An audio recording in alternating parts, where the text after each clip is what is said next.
taking home yourself. Okay, and then have strict instructions to record. So you can see I follow directions well. You're a teacher. All right, so welcome everyone. My name is Maureen O'Hara, and I teach in the Department of Health Science at Nova Southeastern University. And I'm also a writing coach in our Effective Writing Center, and so I want to tell you today about how the use of video conferencing can increase the reach of the Writing Center. So just to give you an orientation, if you don't know where Florida is located. And Nova Southeastern University was founded in 1964 with 17 PhD students in a storefront in Fort Lauderdale, Florida. The main campus is now located on the former site of the airport, the fated Flight 19 from World War II that got lost in the Bermuda Triangle. That's where our campus is now. We have 7 regional campuses in the state of Florida. We have 2 in the Caribbean, 1 in Nassau and 1 in San Juan, Puerto Rico. And the classes in Puerto Rico are taught in Spanish. And NSU has always been innovative in distance education. By the year 2000, out of a total enrollment of 16,000 students, approximately half were enrolled in programs offered in 22 states and 6 countries, where they would meet in different cities on the weekend, once a month. And shortly thereafter, the delivery was converted to a web-based platform. So as you can see, we have almost 25,000 students now. We added our undergraduate programs in the 1990s. We are the 9th largest private university in the United States. We have 162,000 alumni in 112 countries, and approximately 2/3 of the students do live in Florida. So we have education from the cradle to the grave. We have kindergarten through 12th grade, which serves ages 5 through 18. We have 15 colleges, 7 of which include liberal arts, business, law, social sciences, and oceanography. And then we have 8 colleges that are grouped together in this health professions division that range from all different areas of allied health, nursing, pharmacy, dental, medical school. That comprises about 6,500 students, which is about 25% of our population. So we already had tutoring in place for undergraduates. We call it our Student Success Center, and that takes care of about 5,000 students, and it studies, the focus is on study skills, test-taking, math, and English writing skills. But the College of Healthcare Sciences Student Success Task Force identified a need for student-centered writing support. The types of assignments that were identified were everything from essays to research papers and doctoral dissertations. The students that we serve are either entering or returning students. They may have been out of school for a while, they may be older, they may not be familiar with technical writing or with the APA or AMA style that we use. Anecdotally, I would say that the second language population is about 25%, and I think the second language students utilize our Effective Writing Center more because they self-select for help. So we decided to call ourselves the Effective Writing Center, and we partnered with the Health Professions Division Library. We were able to get funding to start in 2012, and we identified several innovative technologies and best practices that we wanted to implement. So we developed a website, online appointment scheduling. We started with several different video conferencing options. Currently we're using GoToMeeting. We started with 3 staff writing coaches who were all staff librarians in the main library on the main campus. And that was convenient because then they could stay after work to meet with students face-to-face or meet with them online. We've had turnover, and currently we have 1 staff librarian and a developmental writing instruction specialist, high school writing instructor, and I'm from the health science faculty. And I do live in Los Angeles, which I find to be an advantage for my students who work, come home, dinner and put their kids to bed, then they can meet with me.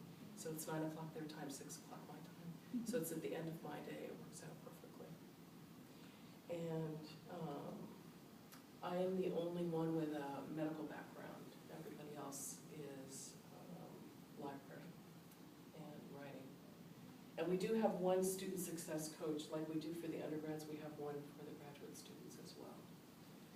So we decided that we wanted to provide discipline-specific contact support, but it's not necessarily that it would be required in order to help with the writing. We are going to address higher order concerns. We will address standard English issues as those will come up, and formatting and the different writing styles. And if there's any need for literature searching help, we will refer those to the librarians because they do have content expertise. So we have 26 appointment slots between the 3 of us. 2 of us have 10 appointment slots and 1 of us has 6.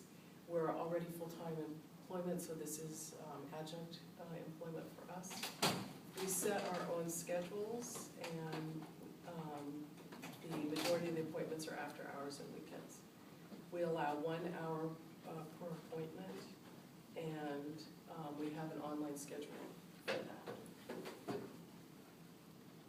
I would say that the majority of the students meet online. There's very few that meet at the Fort Lauderdale or Fort Myers campus.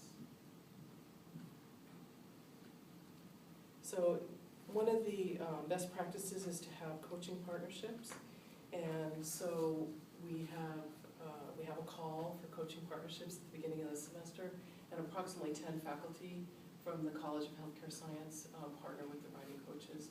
And this can be as simple as just posting the coach's information on the electronic bulletin board, or the coaches can, we have put together videos that can be posted in the class, and we usually make contact with the instructor to find out what the writing needs are going to be for that semester. Also the idea is to dispel the idea that the writing coaches are just grammar fix-it station, so that we can let them know what we can do for them. So usually we partner with faculty who have higher writing demands over clinical issues for their classes, since these are allied health. And I had a positive experience being embedded in the classroom, which is, the idea was to be modeled after tutors or postdocs who would actually be embedded in the classroom. So we're trying to do this virtually. And after I had met with a couple of students from this particular class, I realized that nobody understood how to write a research paper. So I approached the program director and made some suggestions to make it into smaller bites that turned out to be easier for the students to write, for the faculty to grade. Everybody was happy. And the program director was kind enough to send me the student evaluation information at the end of the semester. So this is on a 4-point scale, so you can see that it went up a little bit from pre to post.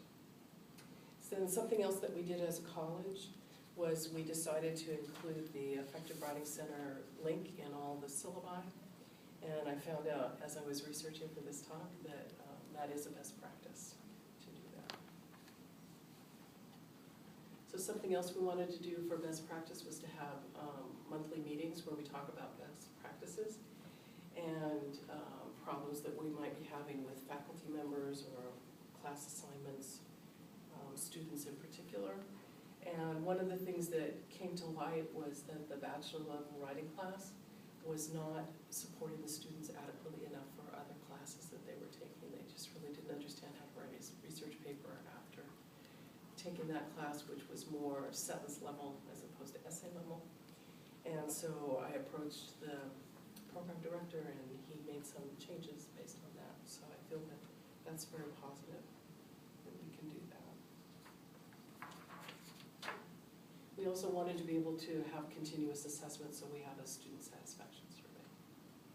So we opened for business in August of 2012, and this is in the College of Healthcare Sciences that has 11 programs, and we have 1,800 students that are enrolled across the curriculum. This is our landing page, where students can find out what we do and make an appointment. Here's more explanation of what we do. And then this is the appointment page. So students can email me, or they can click on these appointment schedulers. And this is the appointment scheduler, so the green squares are available, and you can, I put my cursor over this one, so it shows the time that's available. And so it will make the appointment, and then it sends an email to the student. And I don't have that feature because only 2 people can have it. It's the package we bought. So I use the GoToMeeting scheduler, which is very simple to use. I just put in the name of the student, what the date and time is going to be, how long the appointment will be. Since we have a 50-minute hour, I picked 45 minutes, so that lets the student know that they've got to wrap up, in 45 minutes. And then this creates an invitation, and then I can copy and paste that and put it into an email and send it to the student. So then the student can join my virtual room by computer, tablet, or a smartphone to get the visual, and then for the audio, either they can use a headset or they can call it. And here's the schedule that I have so that I can see how many appointments I have. So when I get up in the morning, it's like, who am I going to meet with today? And I negotiate times between 6 p.m. and 11 p.m. Eastern, which is 3 o'clock to 9 o'clock my time. So that works out for me. And then from this area, I can delete the appointment, I can edit it, and then I can start the session from here. So when I start the session, this is what the student and I both see. We have the launcher, and then this is the waiting page. And once we get in the room, I can pull up the paper. We can turn on the webcams. This is the control panel over here. I like to turn the webcam off. I turn it on so they can see who I am. Maybe they can see my picture, but to know that I'm real and that I'm not in my pajamas. And, but then I turn it off because you can see it takes up space and it takes up bandwidth as well. Right. But you can move it. It's undocked, so you can move it around. And then this is the control panel. All I did was I just cut it in 2 so that you could see it better. This is where you can control the microphone. This is how you turn on the screen share, the webcam. There are drawing tools that are embedded also. And then this is for the audio, either by the VoIP system over the computer or a phone call. This is what the student sees, so I can know if I forgot to turn on my screen share. And then we can meet students individually or in groups. Sometimes they have group projects, and that works out really well. There's a chat box here, so I can say, you need to turn on your audio so that you can hear me. And then we can record the session as well. And then these are the drawing tools. I can turn these on, and then we can share the keyboard and the mouse so that way the student can actually make changes on the paper, and I can make changes on the paper. And then I save it and send it back to them. So here's the drawing tools. Each person can have a different color. I just made an example there. One thing I do like about the screen share is not only does it share the paper, but we can go places. So I had a student say to me one time she couldn't find any articles on black lung disease. So I said, let's go to the library. So I went to the library, I got 4,000 hits. So clearly she was not in the right database for that. So can demonstrate that. Or go to the dictionary if I'm not sure how to spell a word. I like to use the Webster's online dictionary. And then we use APA for most of ours. So if there's a question we're not sure about something, it's not clear in the book, you can go to the blog and they have examples there. So I like to do that with the students too.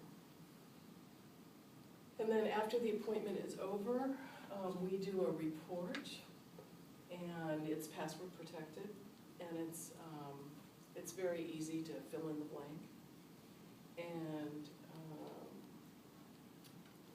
so it's just basic information here, and then we do this paragraph at the end here.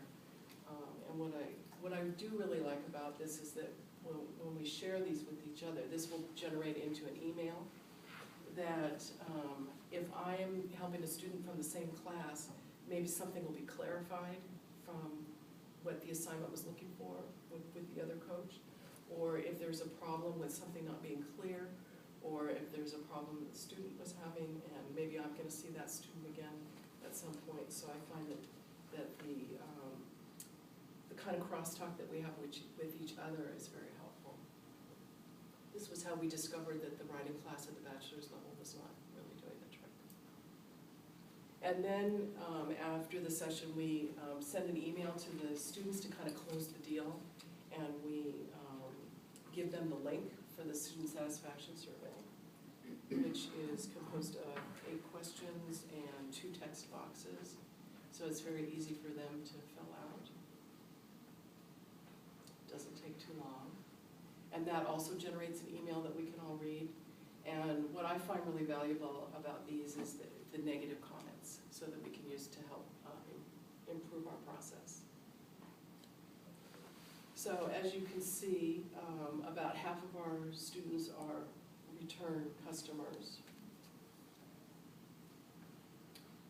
And then I put the negative comments from the last survey there, so you can see how mostly it's about access, not that they really have anything negative to say, but they want more.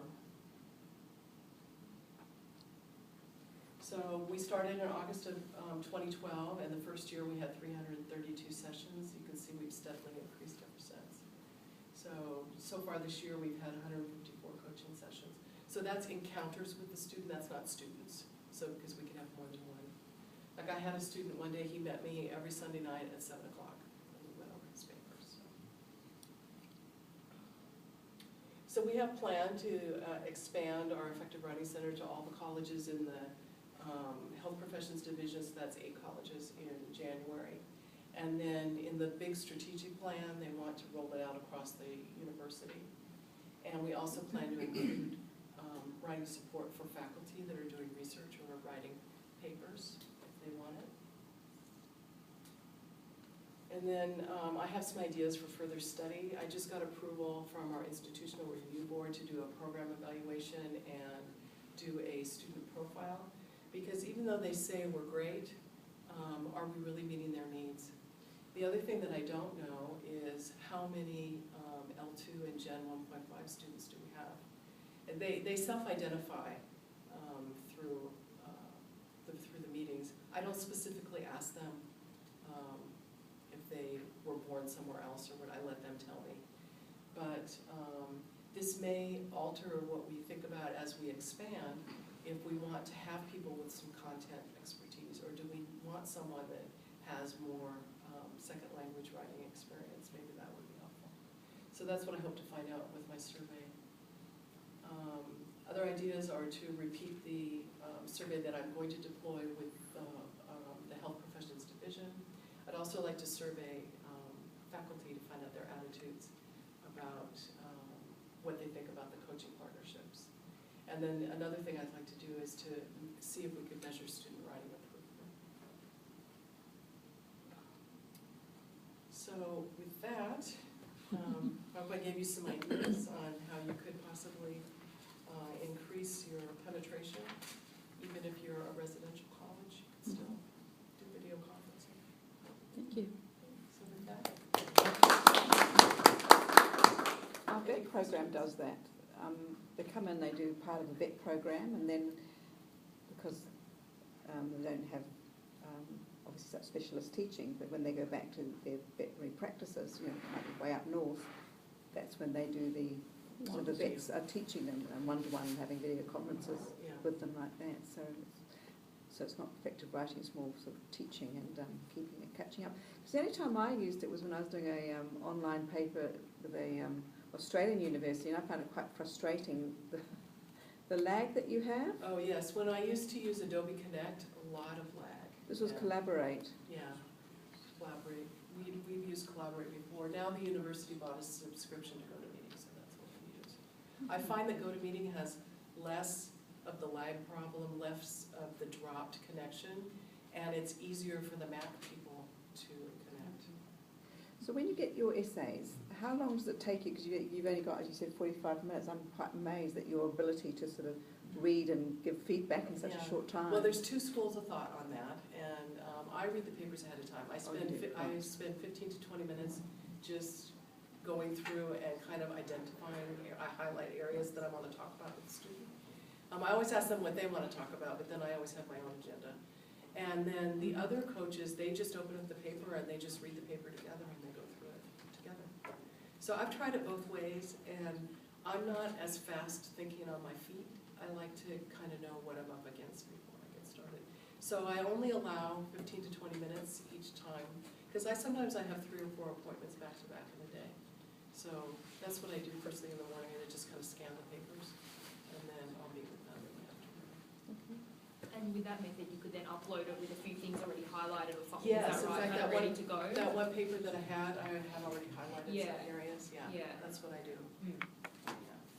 Or you could have it ready to upload and let the students set the agenda first, and then, and then I thought, Yeah. superimpose. So it's nice, it gives you more options, I think. Yeah. I had a couple of questions, just logistically. There was a slide earlier where you mentioned that there were 2 appointments per student per week. That's the Right. max. That's the limit that we set. Okay, that was the limit. Yeah, so that's any Okay. combination of coaches, so they Okay. can have an appointment with me one day and with somebody else. And the Okay. reason why we picked 2 is that they might want to have an appointment and then do a revision and then have that looked at. Right. Or they may have 2 classes that they Right. want looked at, so that's why we did that.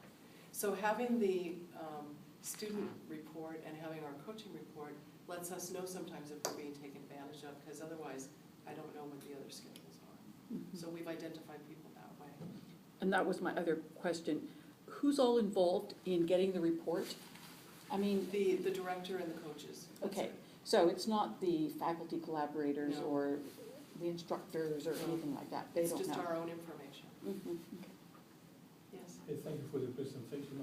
I'm interested in the coaching partnership in terms of who initiated the conversation for the partnership to come together between you and the faculties. Right, well, the director was the one who did that, and every semester she sends out an email college-wide and says, do you want a coaching partnership? Hopefully we get enough so that each of us only have 2 or 3 classes that we're embedded in, that we help. But I have some where they want me, and I find out what the assignments are, and then I never hear from the instructor again. So that's the best scenario.